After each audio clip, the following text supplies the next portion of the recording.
Oh, yes, here we go. There is a lot happening in our studio this morning. Sunrise spotlight shining on us. And our special guest this morning, he is Jeff Hoffman. He is the man behind the Pacific Northwest Reptile and Exotic Animal Show. So just during this commercial break, Jeff had to grab this tortoise here. And he asked Christine and I to hold some animals. So I said, I'll hold the geckos. And Christine said, I'll hold the hedgehog. And Christine became sort of a laboratory for that hedgehog. The hedgehog pooped on me a few times. Like literally, you got the bad draw there. Yeah. The hedgehog pooped on the floor, and I thought that's not too bad. Then it pooped. It looked like maybe on your hand. Just kind of kept doing it. Yeah. Okay, so that's real TV coming at you. I've got this like hunchback look about me. Oh yeah, I feel yeah. like this guy's using me as a tree. There you go. Yeah, he was. Okay. She was. There you go. Jeff Hoffman. Oh, what? That didn't do that. I just put my hand down. What happened there? It jumped? Its foot kind of stuck to my hand. It's okay. Whew. Okay, Jeff is the man behind the Pacific Northwest Reptile and Exotic Animal Show. We've had him on the show many times before. You brought a whole bunch of animals. Some we'll see in the 6 o'clock hour. Clearly, some we're seeing right now. So how about the big guy in the middle of the table? This is an African spur-thighed tortoise, or sulcata tortoise. It's the third largest species in the world. This guy's not even close to finished growing. I was going to say, that doesn't look very big at all for the third largest. Not to be the third largest. No, you get about 150 pounds full grown. Oh, wow. About 30, 36 inches. So he has a lot of growing to do. A lot of growing to do. Still a young male. We should probably focus on the animal that Christine is trying to wrangle. This is a pygmy hedgehog, one of the most popular hedgehog pet species.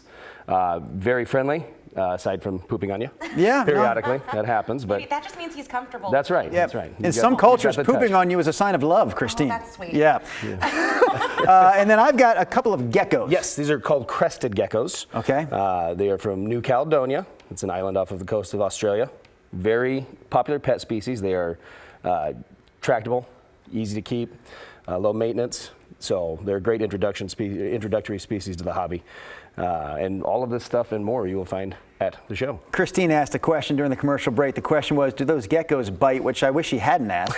Of course, the answer is yes. I mean, they have to eat some way somehow. They certainly can. Yeah, it's not normal. But it's possible. These guys really seem to like hanging out in my hands. I want to ask you about the show, though, bigger picture. When people come, and it's in Hillsboro, by the way. I would describe it as the Washington County Fairgrounds, but it's in that new event space they have out there. The Wingspan. Yeah, the West Side Commons. Yep. It's a beautiful event space. So you're taking it over this weekend. What will people experience if they come out to the show?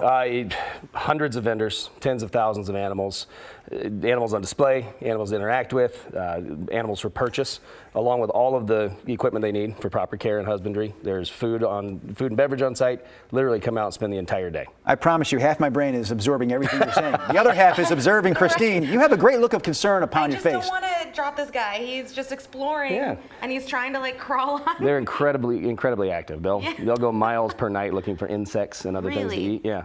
So can I ask, how big was that boa that I had around my shoulders earlier? That was a python. A python? It's about 10 feet. So we'll have that 10-foot long python coming your way again in our 6 o'clock hour, and something I don't think you've ever had in the studio before. Yeah, we've got a new one. What's it called? It's an Asian water monitor. Okay, but there was another name you gave it, some kind of black dragon. They call it a black dragon because it's a dragon. melanistic phase of water monitor, so it has a unique appearance. Wait till you see this black dragon, Rod Hill. That is coming our way in the 6 o'clock hour. Jeff and friends will be back then as well.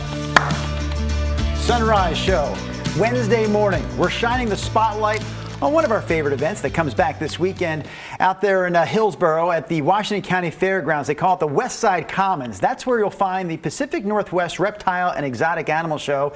Jeff Hoffman is the man behind the show. Christine is my news colleague. We all have a job here. Christine is monitoring the tortoise, making sure the tortoise doesn't fall off the table for some reason. Jeff's got a toucan. We'll talk more about the bird in a second. And I've got to get my hands on this dragon. Yeah, the black dragon. I'm on dragon duty. So Brittany, come on in. Brittany Smith is one of our behind-the-scenes producers here at Sunrise. How did you learn how to handle this thing so well? I didn't. Hold the blackberries. Am I holding this thing okay? Yeah, you got it. I hold this all right? This thing is crazy looking.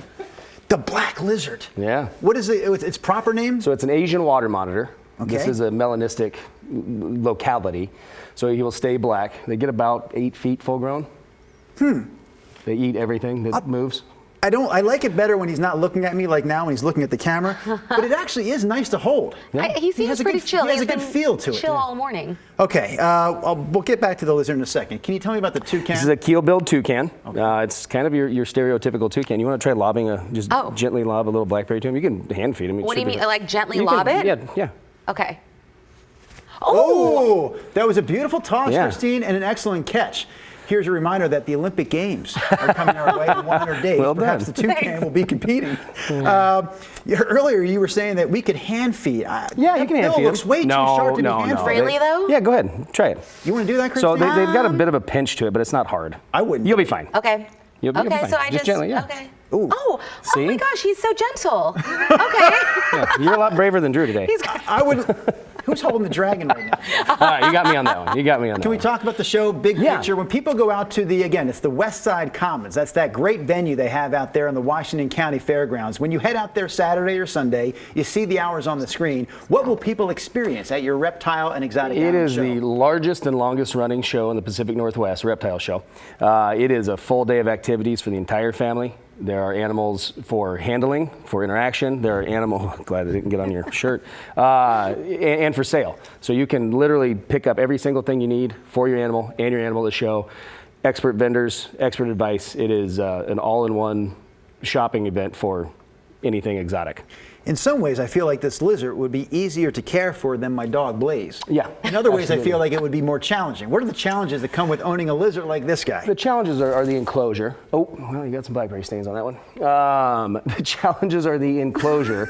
They are tropical, so they can't just be walking around outside or living at room temperature in your house. So, okay. But all of the equipment and all of the enclosures you need and all of the advice are on site at the show this weekend.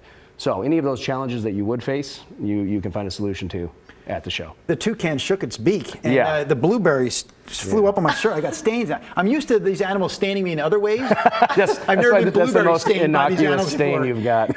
He didn't poop on you, so that's good. Yeah. Christine, any questions about your tortoise? Does he have a name? No, you want to name him? You can name him. Stuart. Stuart, that's a good name. I like that.